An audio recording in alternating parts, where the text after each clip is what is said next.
सोचो तुम एक जगह पे खड़े हो, शोर है, लोग हैं और अचानक एक इंसान रूम में एंटर करता है। तुम उसे पहली बार देख रहे हो, नाम नहीं जानते, बैकग्राउंड नहीं जानते, पर फिर भी तुम्हारा दिल शांति से कह देता है इसे मैं जानता हूँ। टाइम थोड़ा स्लो हो जाता है और तुम सोचने लगते हो ये फीलिंग कहाँ से आई।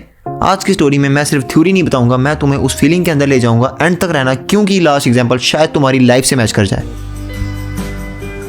ये कहानी एक लड़के की, नॉर्मल डे नॉर्मल लाइफ। एक कैफे में बैठा था और तब वो आई जिसे देख के उसे कनेक्शन फील हुआ। ना कोई ड्रामेटिक एंट्री, ना आई कांटेक्ट का सीन, बस उसकी प्रेजेंस। लड़के को लगा जैसे किसी पुरानी जगह पे वापस आ गया हो। कन्वर्सेशन शुरू हुई और स्ट्रेंज बात ये थी, साइलेंस ऑकवर्ड नहीं था, टाइम का आइडिया नहीं रहा।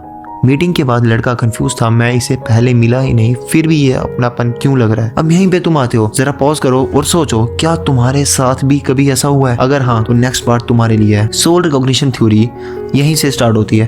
थ्योरी कहती है हम सिर्फ फेसेस पे रिएक्ट नहीं करते, हम पैटर्न्स पे रिएक्ट करते हैं। जैसे कोई तुम्हारी साइलेंस समझ लेता है, बिना पूछे तुम्हारे मूड कैच कर लेता है, या तुम्हारे जोक्स पे हंसता है, उसी वक्त तुम्हारा ब्रेन बोलता है फैमिलियर, और कंफ्यूजन यहीं से पैदा होता है। लोग कहते हैं past life connection, soulmates, destiny, पर रुक जाओ, क्योंकि यहाँ एक ट्विस्ट है जो बहुत कम लोग समझते हैं। साइंस के अकॉर्डिंग तुम्हारा ब्रेन फर्स्ट है जज है। तुम्हारा ब्रेन कुछ मिली सेकेंड्स में ये चेक करता है body language, emotional rhythm, eye movement, tone. कभी कभी कोई इंसान तुम्हारे किसी अनफिनिश इमोशनल मेमोरी से मैच कर जाता है, इसलिए लगता है इसे मैं पहले से जानता हूँ। पर यहाँ डेंजर है, हर फैमिलियर फीलिंग सेफ नहीं होती। और यहीं से शुरू होती है अगली स्टोरी। एक और कहानी। फियर आया, सेल्फ रिस्पेक्ट कम होने लगी, फिर रियलाइजेशन हुआ मैं इसे नहीं पहचानता, मैं सिर्फ अपनी पुरानी कमियां इसमें देख रहा हूँ। इस टाइप के कनेक्शन को कार्मिक कनेक्शन कहा जाता है, स्ट्रॉन्ग, मैग्नेटिक पर अनस्टेबल। अब सवाल तुमसे है, तुम जिस कनेक्शन को सोल समझ रहे हो, कहीं वो लेसन तो नहीं?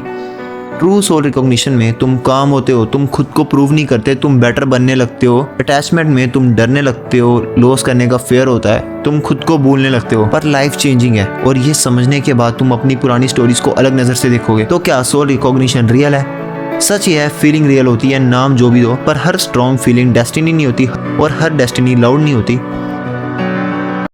नेक्स्ट पार्ट में कैसे पहचाने की जो कनेक्शन तुम फील कर रहे हो वो सोल लेवल है या सिर्फ ट्रॉमा बॉन्डिंग। अगर तुम वो पार्ट चाहते हो तो कमेंट में सिर्फ लिखो नेक्स्ट। और अगर तुमने ये फीलिंग कभी महसूस की है तो तुम ऑलरेडी समझ चुके हो ये थ्योरी क्यों एग्जिस्ट करती है।